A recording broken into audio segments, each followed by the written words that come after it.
So, I have an update about the situation here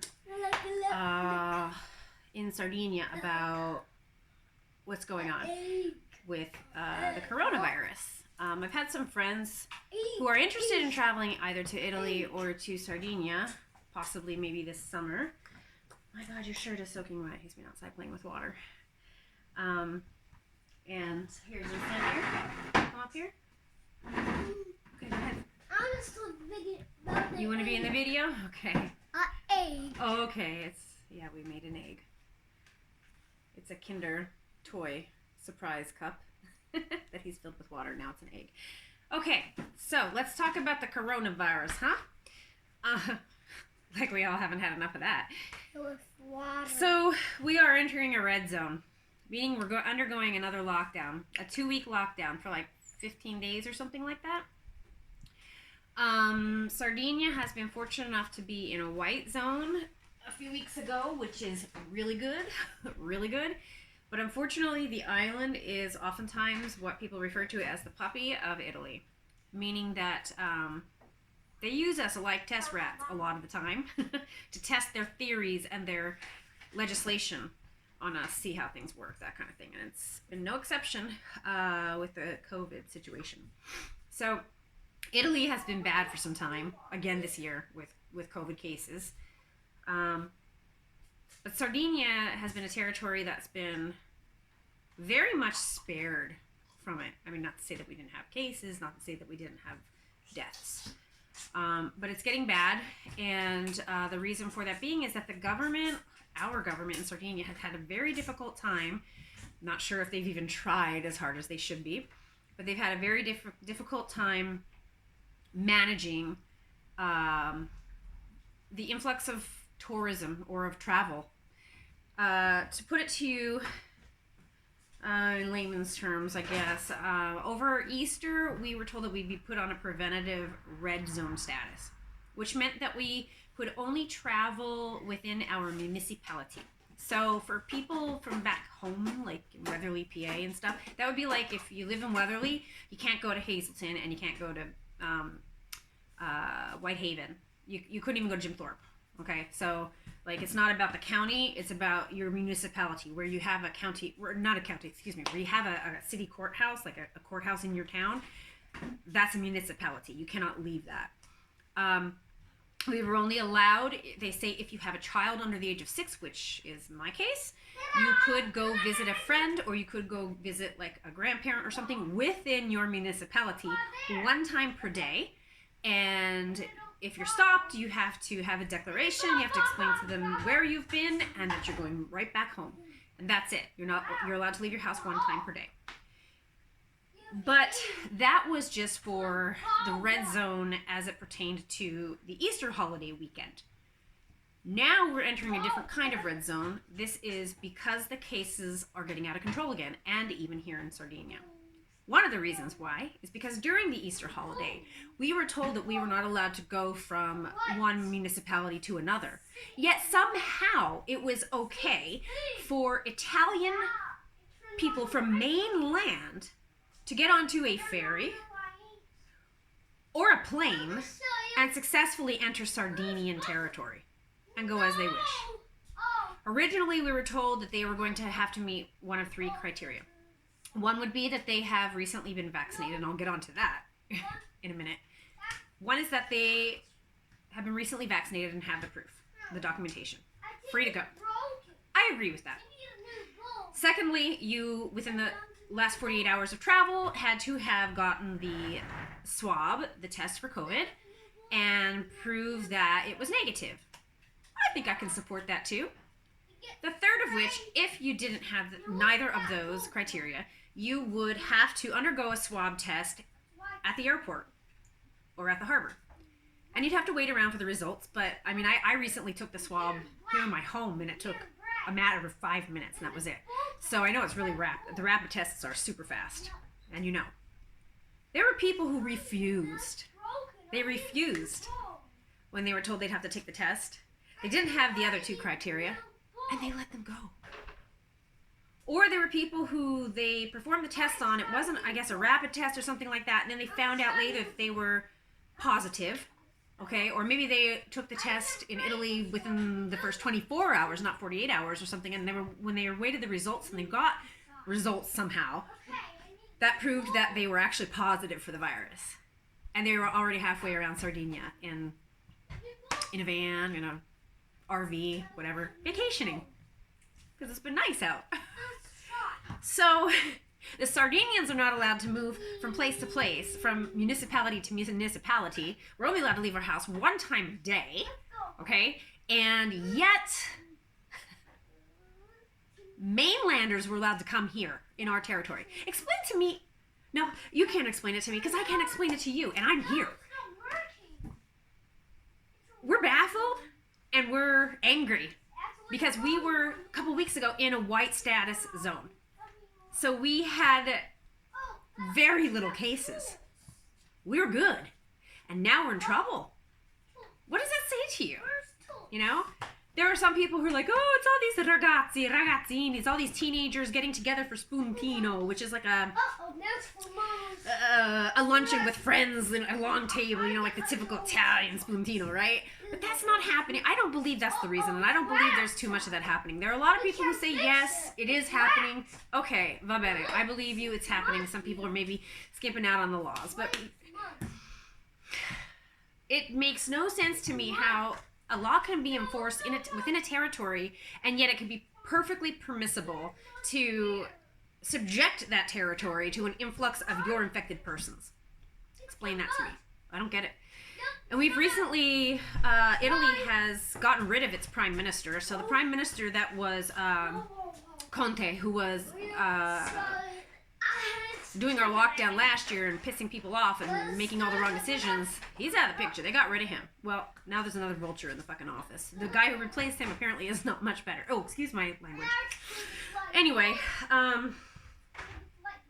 so we're entering another lockdown, another red zone.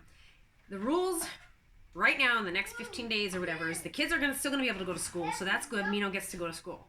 But I don't even get a decent drive because I live like, literally, I timed it today. I lived like a minute and 40 seconds away from the school. So that doesn't really get me some fresh air, if you know what I mean. But unlike last year's lockdown, we do get to go for a walk in our neighborhood. It doesn't say 200 meters, within 200 meters of your house like last time. So that's good. That means I can walk up and down the beach here, and if the police stop me, hey dude, I live over there. I didn't drive here from, you know, the other side of Sardinia. I live here, just going for a walk. So that's the beauty about that situation. Man, I can't wait to live in the country though. Not that the beach is bad. The beach is not bad. What else? We are permitted, like I said, to go to the grocery store, to go to the pharmacy, or to take out food. Restaurants are now allowed to be open until 10 p.m. if they're, you know, to do takeaway because you can't dine indoors, which no big deal. We've been there, done that. So that's a good news because usually the restaurants get cut off at 6 p.m. period. So the fact that they're letting them remain open is good. But we cannot even move within our commune. So if we are picking up food or buying an essential item, a necessity, we can do that. But we cannot visit with friends. We cannot drive to a grandparent's house. You can't do that. You can't visit with your parents. Nothing like that here. So as many of you know, Patrick has been in the States away on business for two months and a week or more. And he's planning to be away for another 2 months. Date keeps changing. Thanks, Patrick. And he's going to blame me for my spending habits. I know that's coming, but shut up. Acabada. Sameri seudeu. Io. I'm learning Sardinia.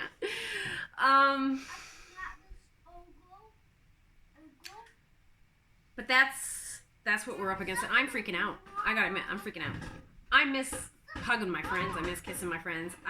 Most of my friends live in Orisano. It would be super easy to say, hey, I'm going for, you know, a little walk or a little jog with my kid and my dog, and just slyly run into your friends and be like, hey, what's up, you know, that kind of thing. But I don't have that here because I am pretty isolated at the beach. beach. We have a community. We've got houses all over the place. In fact, there are people arriving here for their summertime vacation homes. Part of the problem.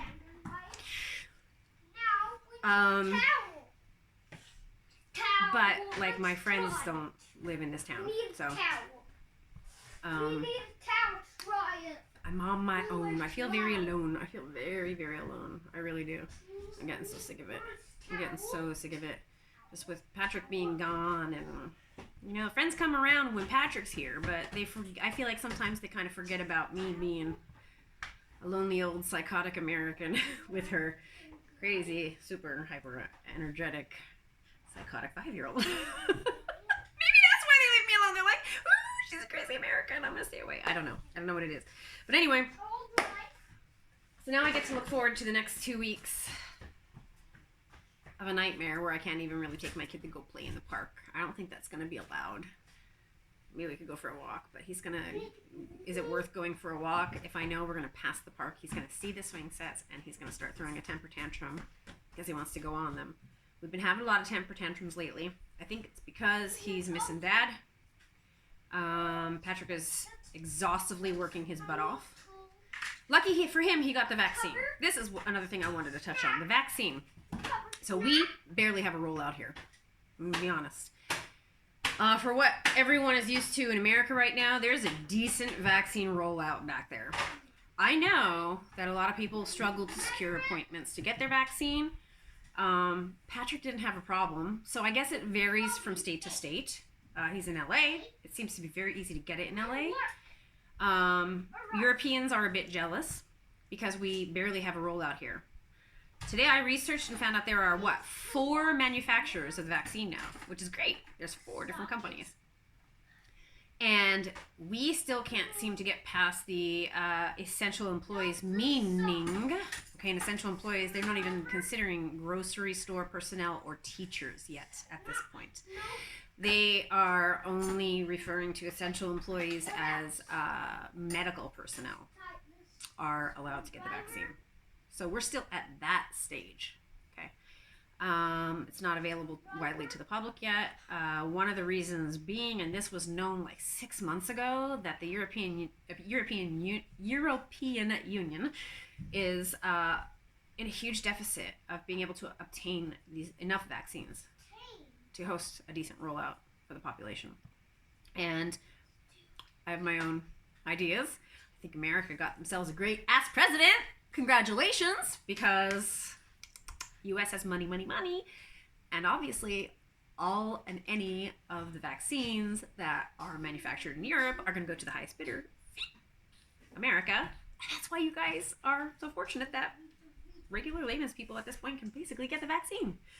Restaurant workers, my husband right now, he's working in a restaurant, and he's done. He got both shots. He's done. He's good. He's vaccinated, you know? So, and they didn't even ask for much proof. Hey, okay, so tell me, I'm a restaurant employee, blah, blah, blah. Okay, well, then give you the vaccine, you know?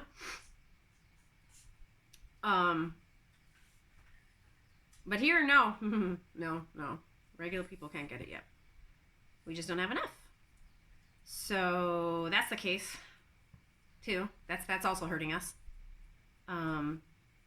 But we're tired of it. You have to remember, we went under a lockdown before the US did last year.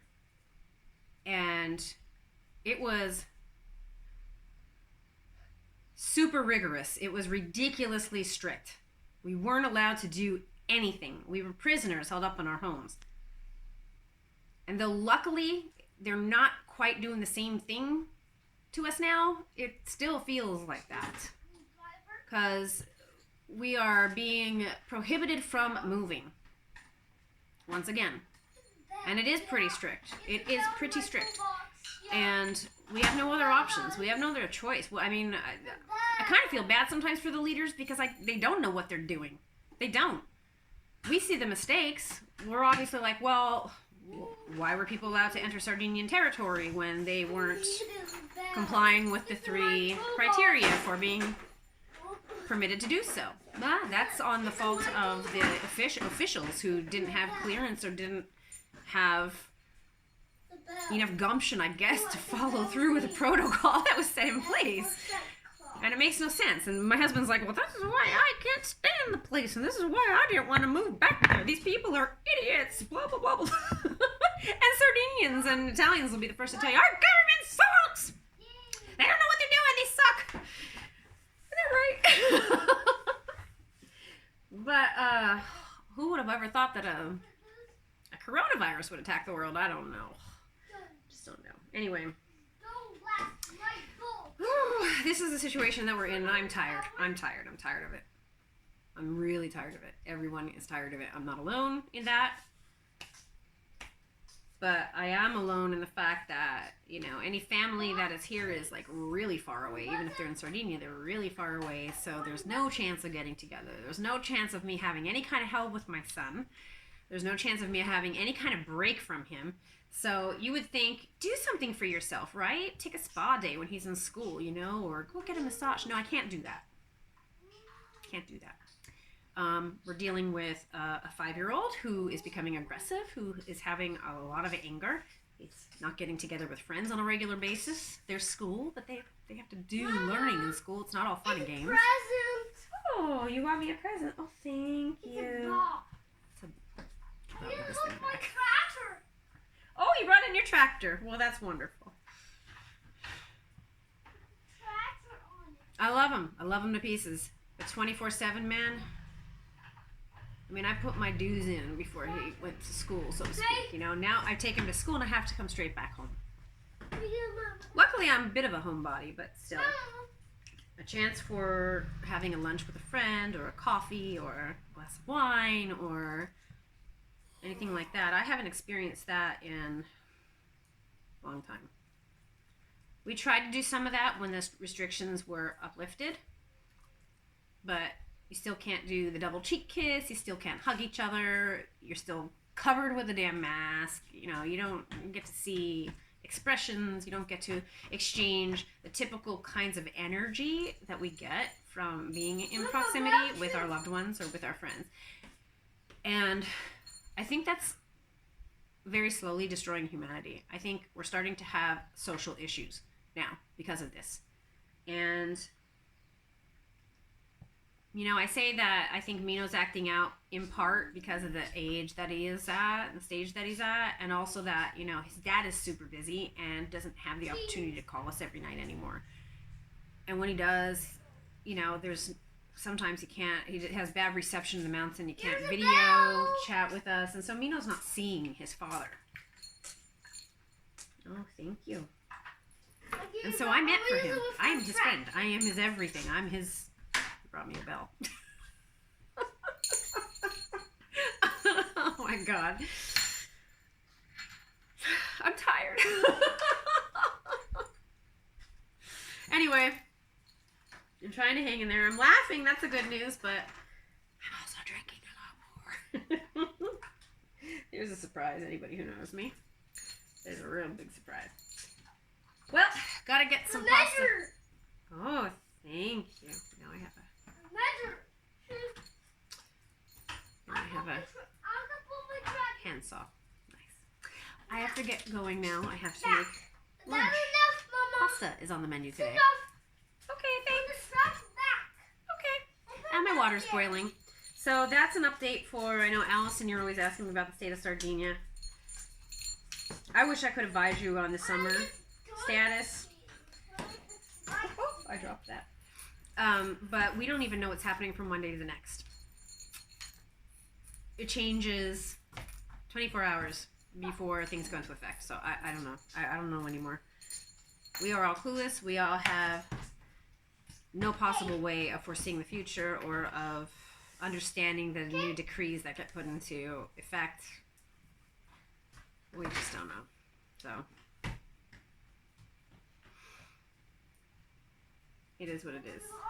I gotta muscle through it somehow. And I just thank the Lord that when you go into the grocery store, though the toy section is taped off. Oh, this is a fun thing though. Let me tell you this really quick. When you go into the grocery store, the toy section is taped off. The housewares section, like where you could buy maybe like Oh, like mixing bowls, glasses, cups, mugs, things like that.